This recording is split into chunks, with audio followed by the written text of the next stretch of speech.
Carta de Paulo escrita aos Gálatas, capítulo 2, a partir do versículo 1 até o versículo de número 10, o meu objetivo é fazer uma exposição pastoral e prática desse texto. Carta de Paulo escrita aos Gálatas, capítulo 2, a partir do versículo 1 até o versículo de número 10. Bom, meus irmãos, diz assim a palavra do Senhor. 14 anos depois, subi novamente a Jerusalém, dessa vez com Barnabé, levando também Tito comigo. Fui para lá por causa de uma revelação e expus diante deles o evangelho que prego, entre os gentios, fazendo, porém, em particular aos que pareciam mais influentes, para não correr ou ter corrido inutilmente. Mas nem mesmo Tito, que estava comigo, foi obrigado a circuncidar-se, apesar de ser grego. Essa questão foi levantada porque alguns falsos irmãos infiltraram-se em nosso meio para espionar a liberdade que temos em Cristo Jesus e nos reduzir à escravidão. Não nos submetemos a eles nem por um instante, para que a verdade do Evangelho permanecesse com vocês. Quanto aos que pareciam influentes, o que eram então não faz diferença para mim. Deus não julga pela aparência. Tais homens influentes não me acrescentaram nada. Ao contrário, reconheceram que a mim havia sido confiada a pregação do Evangelho aos incircuncisos, assim como a Pedro aos circuncisos. Pois Deus, que operou por meio de Pedro como apóstolo aos circuncisos, também operou por meu intermédio para com os gentios. Reconhecendo a graça que me fora concedida, Tiago, Pedro e João, tidos como colunas, estenderam a mão direita a mim e a Barnabé em sinal de comunhão. Eles concordaram em que devíamos nos dirigir aos gentios e eles aos circuncisos. Somente pediram que nos lembrássemos dos pobres, o que me esforcei por fazer. Senhor Deus e Pai, somos gratos a Ti, ó Deus, por esse texto maravilhoso e por essa carta do apóstolo São Paulo. Somos gratos por estarmos aqui nesta noite. Fala conosco por intermédio da Tua palavra, Senhor. Que as vidas que aqui se encontram venham se alimentar do Teu verdadeiro Evangelho. É o que pedimos e rogamos a Ti, no nome do Teu Filho amado, Jesus. Amém. Amém. Senhoras e senhores, irmãos e irmãs, só faltava a assinatura do presidente para a proclamação da liberdade ser concluída, mas Abraham Lincoln estava numa situação difícil. A sua mão doía de tanto cumprimentar os visitantes na recepção. Neste momento, um pensamento vem à cabeça de Abraham Lincoln. Não quero que minha mão esteja trêmula.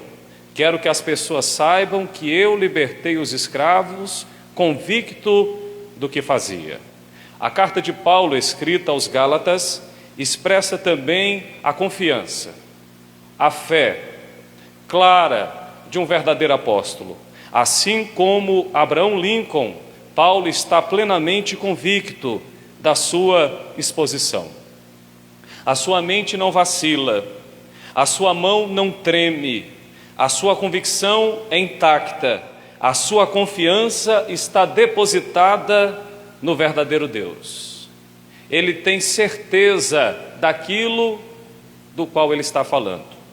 Gálatas é a proclamação da verdadeira liberdade cristã, e esse é o tema que permeia toda esta epístola. A palavra central que ocorre nesta carta de Paulo é somos livres. É o grito da liberdade. É a nota musical mais alta nesta epístola, quando Paulo afirma somos livres. Somos livres. Somos livres. Somos livres quando verdadeiramente estamos presos em Jesus Cristo. Não existe liberdade cristã fora de Jesus Cristo. Foi para a liberdade que Cristo nos libertou.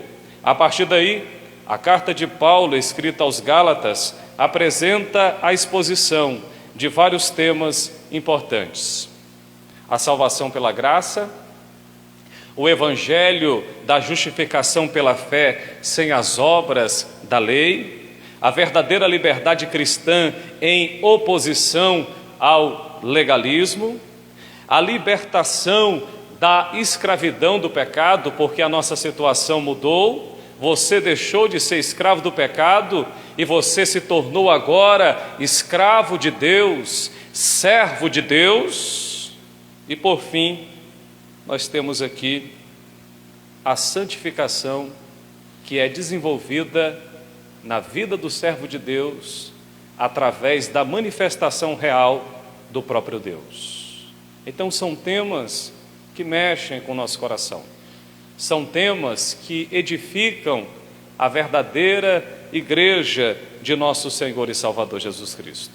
E eu penso nesta noite que existem várias razões porque devemos ouvir a carta de Paulo hoje. E eu quero destacar apenas 4 razões porque devemos olhar para essa carta e ouvir os ensinamentos de Paulo na contemporaneidade. Primeiro, devemos ouvir essa carta porque ela nos ensina que só existe um evangelho verdadeiro revelado por Deus, Pai, o Todo-Poderoso. Segundo, porque ela nos ensina que o homem não é justificado por obras, e sim mediante a fé em nosso Senhor e Salvador Jesus Cristo. Eu entendo que a salvação é uma obra da graça de Deus por meio da fé. E isso está claro na carta de Paulo escrita aos Gálatas. Ele se levanta como um verdadeiro defensor do Evangelho de Deus. E ele está agora percebendo que a igreja está sofrendo ataques de homens que julgam ser conhecedores, porém eles estão distorcendo a verdade de Deus. E daí Paulo então, ele se levanta como um verdadeiro apologista, aquele que vai defender o verdadeiro evangelho, aquele que vai defender a verdade de Deus. Por que esta carta é importante? E por que devemos ouvi-la? Em terceiro lugar, porque ela nos ensina que Cristo nos libertou de forma definitiva para andarmos e sermos guiados pelo Espírito Santo de Deus. E por fim, em quarto lugar, porque ela nos ensina que somos livres para amar e servir aos nossos irmãos para a glória de Deus. Eu percebo que a carta de Paulo escrita aos Gálatas, ela destaca de uma forma muito clara 2 aspectos importantes: vertical e horizontal. Vertical é o nosso relacionamento com Deus. Horizontal é o nosso relacionamento com os nossos irmãos. A carta de Paulo, escrita aos Gálatas, então, ela serve para edificar a igreja de Deus nas verdades de Deus, verdades irrefutáveis, verdades imutáveis, verdades duradouras para a glória de Deus. São verdades que alimentam a igreja, que serve para nutrir a igreja de Cristo. Toda a igreja que quer de fato desfrutar de um verdadeiro evangelho deve tomar a carta de Paulo escrita aos Gálatas e guardá-la em seu coração. Isso é fundamental. É por isso, meus irmãos, que eu entendo que esta carta ela é de suma importância. Daí por diante, o que temos em mãos é um documento verdadeiro, escrito pelo apóstolo São Paulo no 1º século, com a finalidade de esclarecer a verdadeira liberdade cristã. E para Paulo, a liberdade cristã, ela é um fato. Consequentemente, a estrutura que permeia esta carta é digna de nota nesta noite. Quando nós olhamos para a carta de Paulo escrita aos Gálatas, nós percebemos que ela pode ser dividida em 3 partes importantes. A primeira parte vai do capítulo 1 e versículo 1, até o capítulo 2 e o versículo 21. Nessa parte, nós temos 2 coisas importantes. Primeiro, o aspecto biográfico. Paulo, ele lança suas credenciais. Em segundo lugar, Paulo, ele vai se relacionar com os irmãos e as autoridades de Jerusalém, porque os falsos mestres estão questionando se Paulo de fato está carregando o verdadeiro evangelho. Então o diálogo é necessário, a situação é precisa e verdadeira, e as notícias são as mais maravilhosas possíveis, porque é através desse diálogo que Paulo continua pregando o santo evangelho de Deus. A segunda parte vai do capítulo 3 e versículo 1 até o capítulo 4 e o versículo 31. Nesta segunda parte, nós temos o aspecto teológico e o aspecto doutrinário desta carta. Paulo está preocupado em exortar os irmãos a permanecerem nas verdades que foram pregadas pelos apóstolos. Verdades estas que foram recebidas de nosso Senhor e Salvador Jesus Cristo. Então a segunda parte é uma parte muito mais teológica. E em terceiro e último lugar, nós temos aqui a terceira parte, que vai do capítulo 3 e versículo 1 até o capítulo 4 e o versículo 31.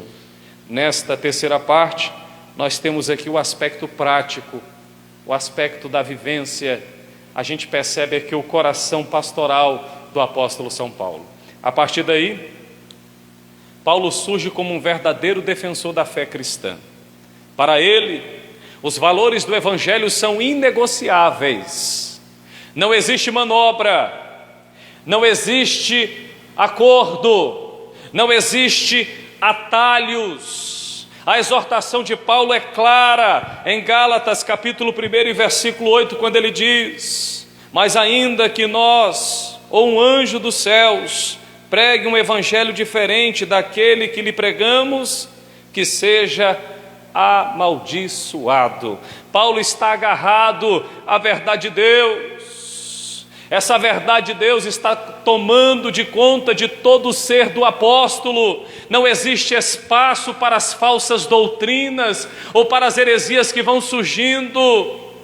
O seu coração está solidificado na verdade de Deus. Paulo está convicto. O evangelho que ele prega é o evangelho da graça de Deus. Ele está dizendo: somos livres. A salvação é pela graça, é um dom de Deus, e ela se manifesta através do próprio Deus. Consequentemente, ele apresenta pelo menos 3 razões porque a sua pregação ela é autêntica. Primeiro, porque a sua salvação é uma decisão divina e não humana. Gálatas capítulo 1 e versículo 15, ele diz assim: mas Deus me separou desde o ventre materno e me chamou por sua graça quando lhe agradou. A salvação de Paulo está em Deus, ela tem origem divina e não humana. Segundo, porque o seu apostolado é de origem divina. Olha o que ele diz em Gálatas capítulo 1 e versículo 1. Paulo, apóstolo, enviado não da parte de homens, nem por meio de pessoa alguma, mas por Jesus Cristo e por Deus Pai, que o ressuscitou dentre os mortos. Esta é a convicção de Paulo. Paulo tem certeza que o seu apostolado é de origem divina. E em terceiro e último lugar, Paulo, ele tem certeza de que prega o verdadeiro evangelho, porque o evangelho que ele prega é um evangelho também de origem divina. Olha o que ele vai dizer em Gálatas capítulo 1, versículos 11 e 12. Ele diz assim: meus irmãos e minhas irmãs, irmãos, quero que saibam que o evangelho por mim anunciado não é de origem humana. Versículo 12. Não recebi de pessoa alguma, nem me foi ele ensinado. Ao contrário, eu recebi de Jesus Cristo por revelação.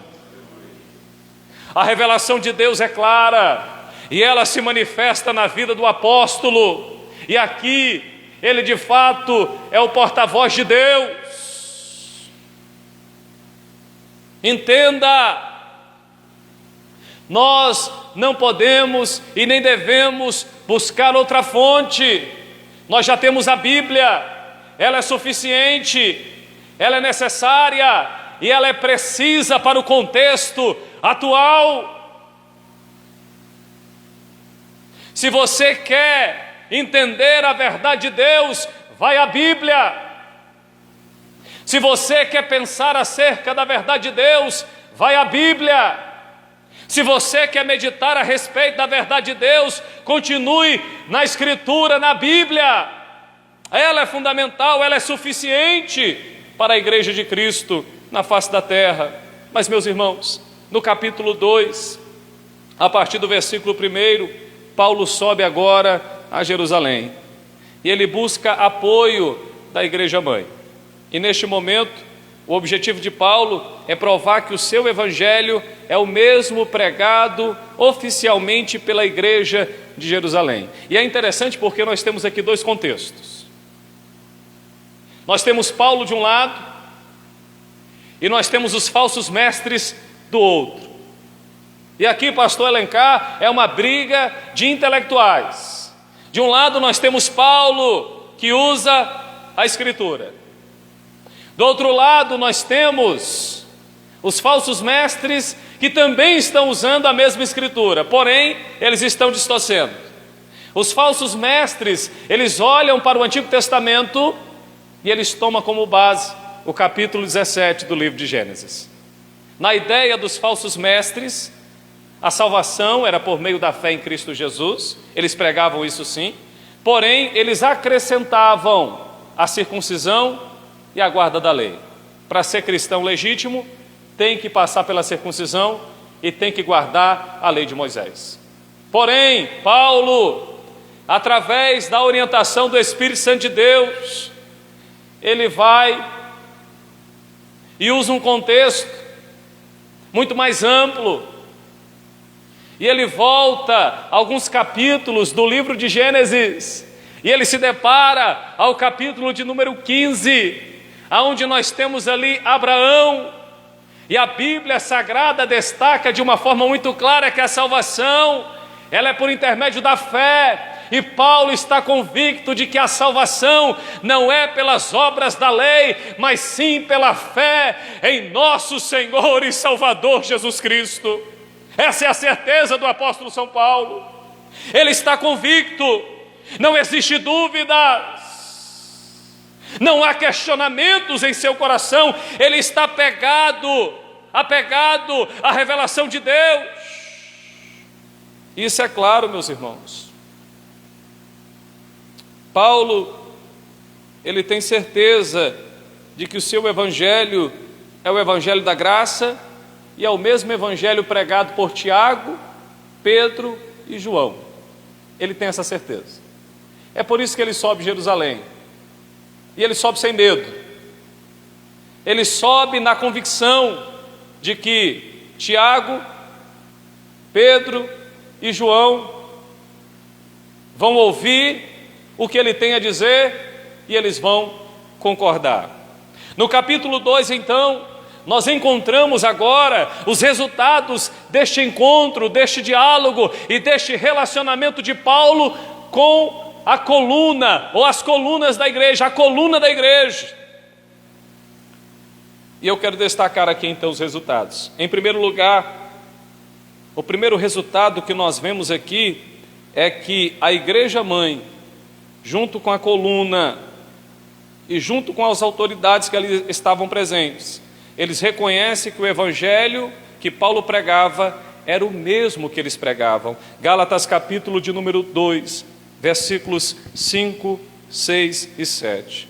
Não nos submetemos a eles, nem por um instante, para que a verdade do evangelho permanecesse com vocês.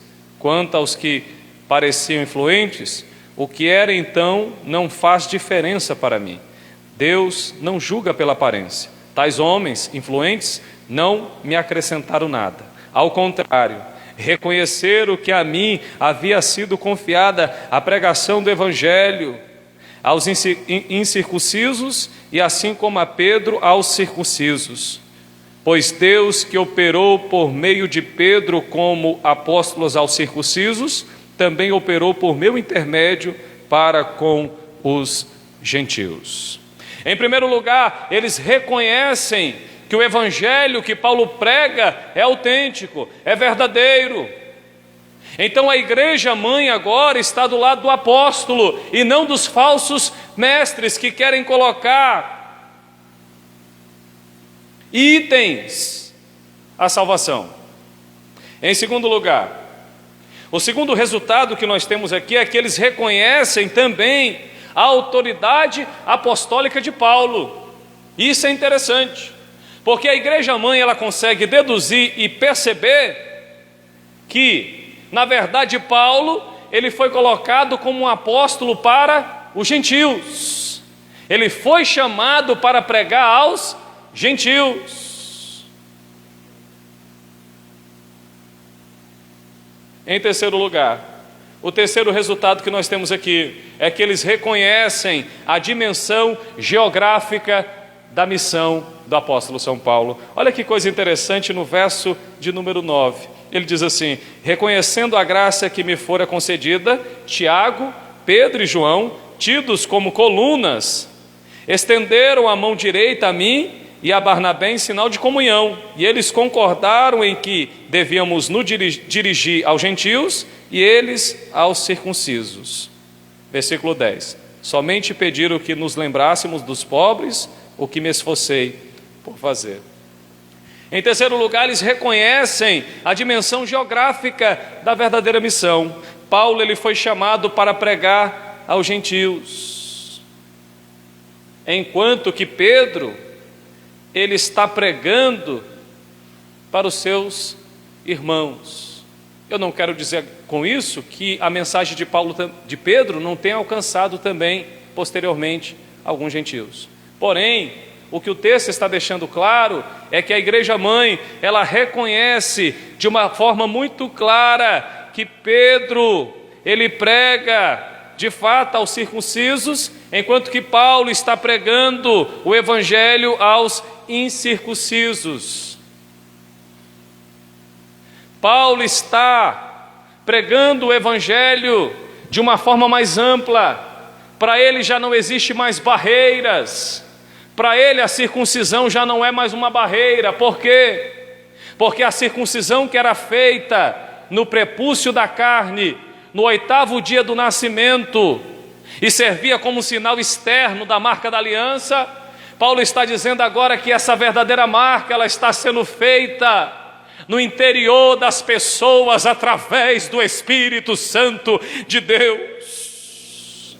Então eles reconhecem a dimensão geográfica desta missão e a autoridade apostólica. Paulo está pregando o verdadeiro evangelho. Neste momento, então, eu quero concluir com algumas aplicações. Em primeiro lugar, o tema desta noite é resgatando a verdade do evangelho numa época de desvios doutrinários. Em primeiro lugar, para resgatarmos a verdade do evangelho numa época de desvios doutrinários, é necessário compreendermos que já temos um evangelho e não necessitamos de outro. Isso é fundamental. Você não precisa de outro pseudo-evangelho. Você precisa somente do verdadeiro evangelho de Deus. Em segundo lugar, para resgatarmos a verdade do evangelho numa época de desvios doutrinários, é necessário agora permanecermos no evangelho. Quando Paulo escreve essa carta, e possivelmente ele vai escrever essa carta antes do concílio de Jerusalém, por isso que ele está tratando acerca da circuncisão e da guarda da lei, e ele está dizendo que é suficiente para a salvação apenas a graça de Deus por meio da fé, e não há necessidade da circuncisão.